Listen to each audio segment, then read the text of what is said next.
তো বন্ধুরা, আমাদের ডিএনএস সার্ভার নিয়ে একটা বড় প্রবলেম চলছে কাল থেকে, দেখতে পাচ্ছি আজ দুদিন। অ্যাকচুয়ালি প্রবলেমটা এটাই, আমার যদিও দুদিন ফ্রেশভাবে লগ ইন হয়েছে, আমি দেখতে পাচ্ছি আমার এখানে কোনো সমস্যা নেই। ব্রাউজার ওপেন হওয়া মানে আমি লগ ইন সাকসেস করে নিতে পারবো। তো এক্ষেত্রে আমাদের প্রবলেম কোথায় আসছে, মানে আমরা যখন ফার্স্ট লগ ইন করছি এসে, যখন লিঙ্কে এসে ক্লিক করছি, this site can not be reach বলে একটা অপশান আসছে।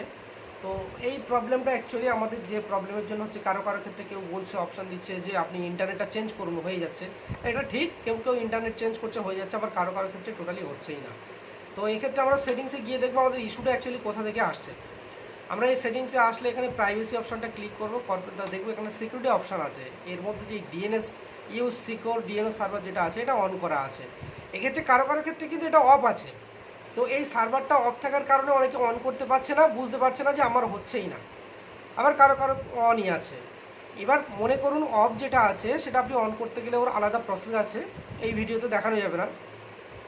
আপনি একটা কাজ করবেন, দুটো ব্রাউজার ফ্রেশ করে আনইনস্টল করে দেবেন, দিয়ে মেশিনটাকে আপডেট দেবেন। লেটেস্ট আপডেট দেওয়ার পরে ফ্রেশ ফাইল ডাউনলোড করে নিয়ে সেটাকে ইনস্টল করবেন। আশা করছি এই প্রবলেমটা সলভ হয়ে যাবে।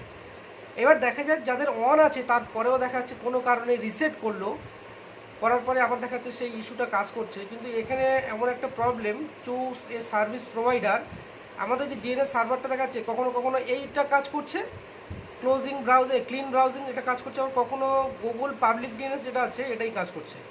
তো আমরা বেশিরভাগ ক্ষেত্রে পাবলিক ডিএনএসটা এখানে সেভ করে রাখছি। এবার এই পাবলিক ডিএনএসটা এমন একটা ব্যাপার, এটা দেখা যাচ্ছে কারো কারোর আইপি অ্যাড্রেসের উপর নির্ভর করে এটা কখনো ওপেন হচ্ছে, আবার কখনো কখনো ওপেন হচ্ছে না। তো সেক্ষেত্রে একটা প্রবলেমের জায়গা তৈরি হচ্ছে।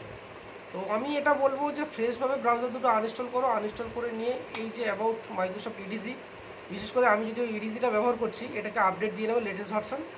দেওয়ার পরে কি করবেন, ব্রাউজারটা এখান থেকে রিসেট করে দেবেন। আমার যদি সেট আপ করা আছে আমি করছি না, তো এটাকে রিসেট করে দেওয়ার পরে আবার কি করবেন, প্রাইভেসি অ্যান্ড সিকিউর আছে, আবার পুনরায় গিয়ে এখানে সিকিউরিটি অপশনের মধ্যে গিয়ে ডিএনএস সার্ভার যেটা আছে আপনার, আপনি পাবলিক ডিএনএস করে দেবেন। দিলে তাহলে এই প্রবলেমটা আপনার আসবে না। মনে করুন একবার দুবার আসবে, আপনি পরপর এটাকে সেট আপ করবেন, তারপরের দিন থেকে এই সমস্যাটা আর দেখা দেবে না।